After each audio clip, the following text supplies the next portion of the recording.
Time to build a longbow. You know, I've made the crossbow and yeah, brutally killed a poor old English archer. It's about time the English archer got his revenge on the Genoese crossbowman. And I'm going to be following the tutorial of Backyard Bowyer on his 66-inch longbow. He's using 1.25 inches, which is actually just over 1.5 inches. But I'm going to be using the inch pipe here, which is about 1.25 inches, which is the same diameter pipe as I used for the prod on the crossbow. Now I've cut a board here that's exactly 30 inches because I've marked off at 30 inches from that end to here, and then 30 inches from the other end to here, leaving 6 inches in the middle. And a little bit of advice, just double check all your measurements. Always double check, because it's so easy to get something wrong. So what I've done is then I've put the screws in here, which is going to be exactly the same height as my pipe there. So it's just touching, which means it won't crush into it. It'll just be a perfect taper. And then at the other end, I put them in at exactly 1/2 inch, because that wants to be crushed at 1/2 inch. When you cut the groove, you cut them at 1/4 inch from the outside in, which I'll explain as I go into this, and that will make a perfect 1/2 inch circle at the end, which is where you cut your notch in.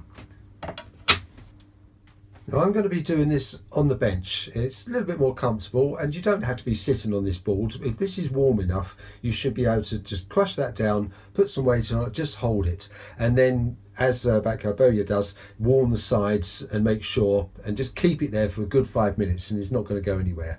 But what I've also done, you see where I'm going to actually start, so it's from there to there.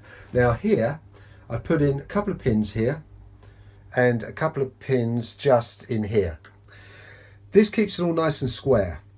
Now, obviously, don't put them in too deep, because when you turn this round and crush the other end, this is going to be fanned out. But you can still do the same thing, pin it, and then mark a centre, and then mark the centre up the other end. And just make sure. Now, he sights it up and he looks at it, and he's got a lot more experience, but I want to make sure that, you know, I'm a bit of a fan of jigs, even if it's just a few pins.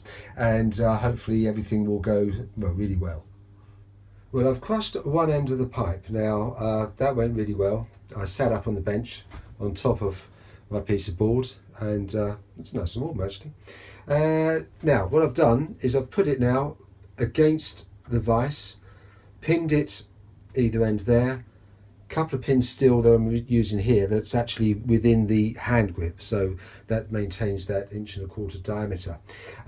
Then, just a little tip, measure the centre there, and that was 3 1/8 inch from the edge of my bench. And then round here, I've then marked 3 1/8 inch there. That means just when I warm it, when I'm ready to get this down, I make sure that that is nice and straight. Then I won't have to align it afterwards when it's all warm. This is all done a little bit more in a sort of engineering style, I suppose, than freehand, but that's how I like it. So let's see. Now I notice at the end here, it's already moved. I can see my mark, so I know that the pipe is starting to warm up and it's starting to bend. So when I roll that, I just make sure that that stays in the middle.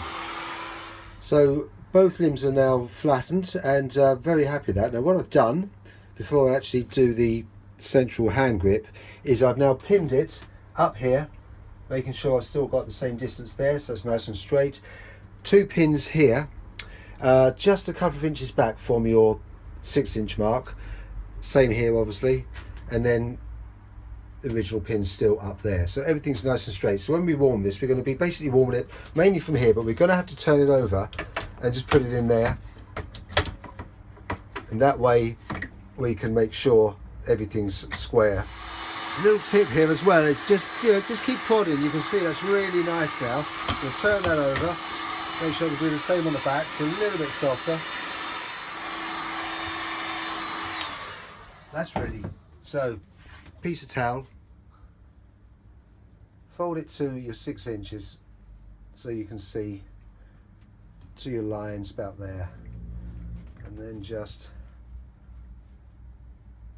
squeeze. That's really soft at the moment. That's just going to spring back, so I'm going to have to hold it just.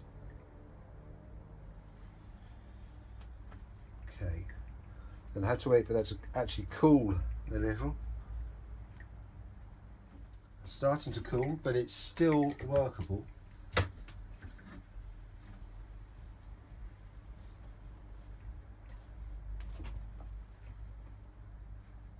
That's great.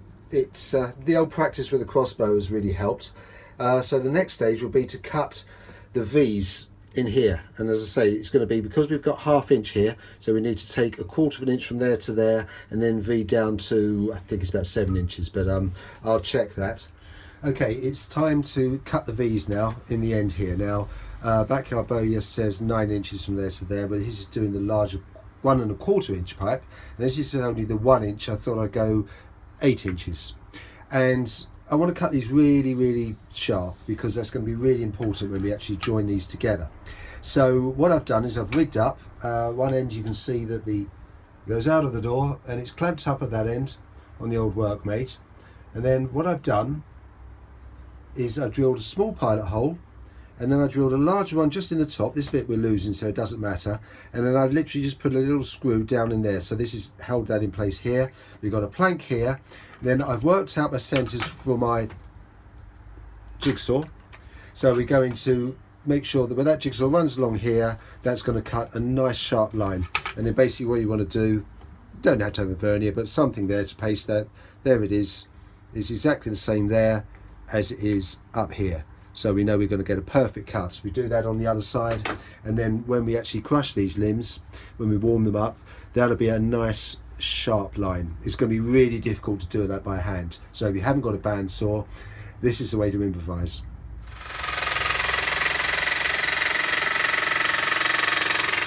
Now the only thing is, once you've cut this side, of course you've got to turn it over so everything's still working off of this edge. So then you've got to remark down on the other side. Well, they're both cut. I do confess that the second one I didn't put the jig on. I'd literally just eyed up the little triangle that you have on your jigsaw and went in freehand, and there's not much in it. So whatever. If you want to just mess around and you're not too confident, then go with the first way. Now, going to warm this up. I really only want to warm this section. If you warm these too much, I can see that that's just going to fold. They're going to go out of shape. So I'm just going to, a little bit there and there, and we'll see how it goes.